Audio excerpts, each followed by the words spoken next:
કરીએ Rajkot game zone અગ્નિકાંડ મુદ્દે હાઈકોર્ટમાં સુનાવણી હાથ ધરાઈ, જેમાં રાજ્યની 55,344 પૈકી 11,451 શાળાઓ પાસે ફાયર એનઓસી લેવાનું બાકી હોવાનો ખુલાસો થયો છે, જ્યારે ફક્ત 9,563 શાળાઓ પાસે જ ફાયર એનઓસી હોવાનો ખુલાસો થયો છે।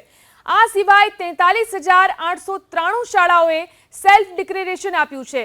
જો 1,117 શાળાઓએ એનઓસી માટે અરજી કરી છે અને 771 શાળાઓ ફાયર સેફટીના સાધનો વસાવી રહી હોવાનું હાઈકોર્ટમાં કહેવામાં આવ્યું છે। પ્રી પ્રાઇમરી અને પ્રાથમિક શાળાઓની કરેલી તપાસમાં 31,987 સરકારી શાળાઓ, 633 ગ્રાન્ટેડ શાળાઓ અને 11,213 ખાનગી શાળાઓ છે।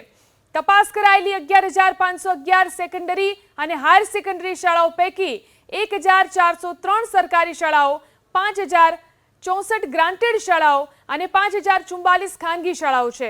પ્રાઇમરી અને પ્રી પ્રાઇમરીની કુલ 7,517 શાળાઓએ ફાયર એનઓસી લેવાનું બાકી છે, જેમાં 2,263 સરકારી શાળાઓ અને 5,132 ખાનગી શાળાઓનો સમાવેશ થાય છે। તો સેકન્ડરી અને હાયર સેકન્ડરી શાળાઓમાં ગ્રાન્ટેડ 1,039 શાળાઓ અને 2,843 ખાનગી શાળાઓએ ફાયર એનઓસી લેવાનું બાકી છે। કુલ 1,888 શાળાઓ ફાયર સેફટીના સાધનો વસાવી રહી છે અને ફાયર એનઓસી મેળવવાની પ્રક્રિયામાં છે। નિરીક્ષણ કરાયેલી શાળાઓની પાણીની ટાંકી, ફાયર એક્સટિંગ્વિશર વિશે, રેતી ભરેલી ડોલ વિશે આ તમામ સૂચનાઓ આપવામાં આવી છે।